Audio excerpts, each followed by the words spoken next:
Hey, good morning. How you doing? It's Jim. It's Tuesday, and this video is pretty much going to be verbatim the words that I used in a blog post a few days ago, talking about copyright. Now, a lot of people don't necessarily want to read a blog post, and I get that.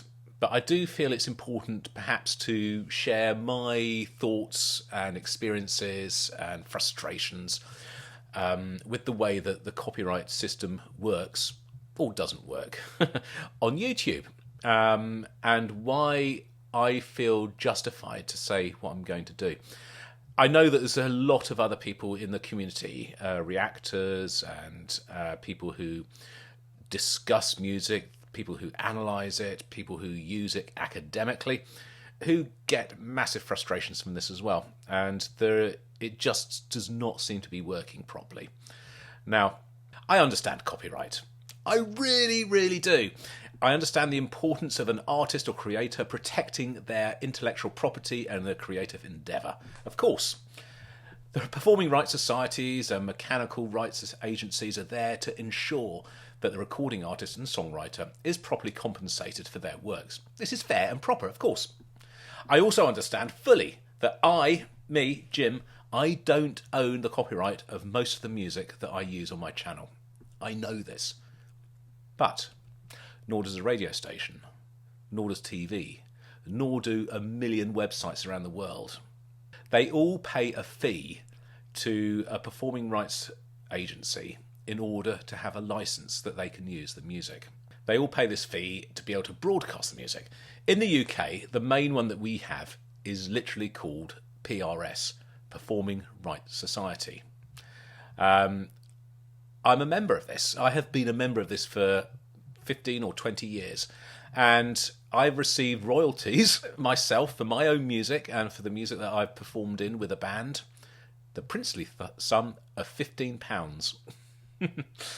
But, you know, I'm happy to take that here and there.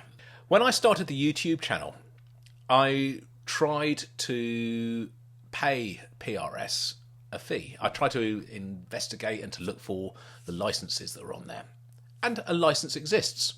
There is a license that exists that covers the use of music on the internet worldwide. Crucially, it doesn't cover YouTube. It will not cover YouTube. So if I set this up and did it all on my own website, that would work. But I have no audience. Of course, I don't mind an artist receiving compensation for their work. In fact, absolutely, I advocate it. I advocate the meaningful and fair compensation for their music. How would an artist ever be able to make a living and generate an income if they didn't have this fundamental exchange of payment for goods received? Of course, we pay and expect to pay for everything else in life. So why wouldn't you for the life-affirming, human and positive experience of listening to music? And of course there should be payment, but there are a number of things that really bother me about how the copyright system works, and especially on YouTube. An artist might release a new track, okay?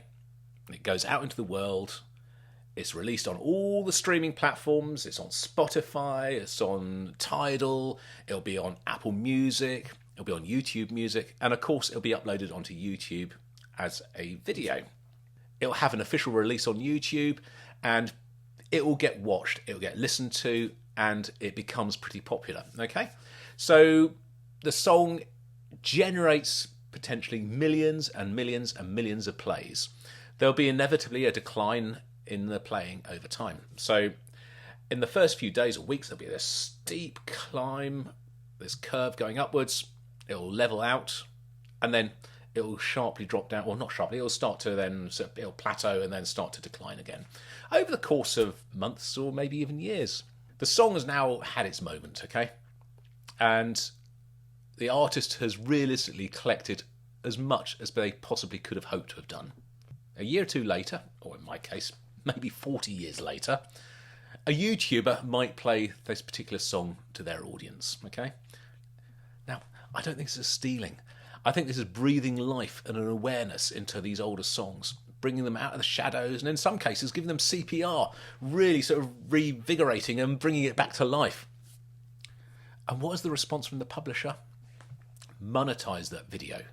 monetize the crap out of it, take every single cent they can, and actually just, yes, generate as much possible money from that content that they had no involvement in making at all. The fact that the creator has spent hours and hours and hours and money buying the equipment, buying the music, recording the video, broadcasting to an overwhelmingly receptive and positive audience, generating new sales, plays and fans is irrelevant. I'm not asking to have the sole income from that piece of music. Of course I'm not. That would be silly. It'd be unfair.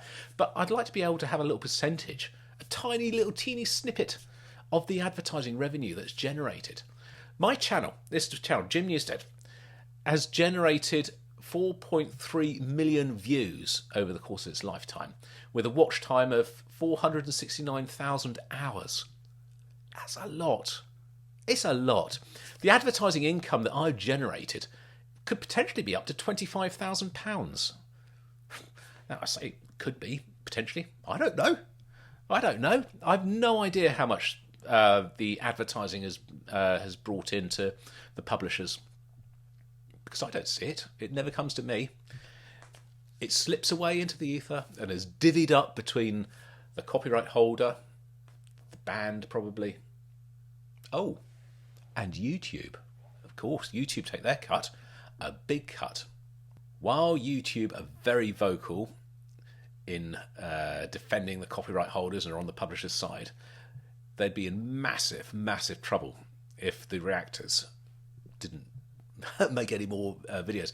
I don't know what the percentages of YouTube is reaction channels, but it's a chunk, it's a bit. It may be sort of 2, 3, 4%, but 2, 3, 4% of YouTube's income is a lot.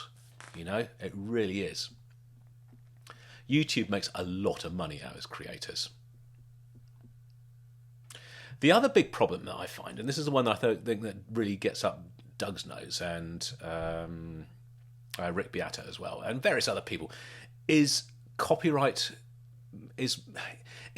material being used in our own videos, but then our videos being wholly blocked worldwide. I've had it a few times. I have, and it is the most frustrating and annoying thing within sort of doing this. It really is. Why would any rights holder of music not want their music to be heard? I mean, we're already not making any money from it.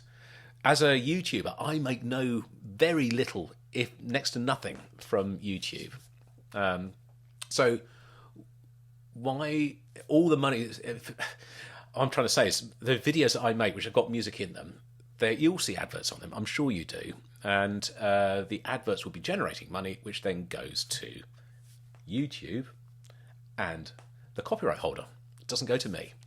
So why would they want to stop that? Why would they want to stop that generation? And why would they stop wanting people to hear their music, to know about it, to discover it?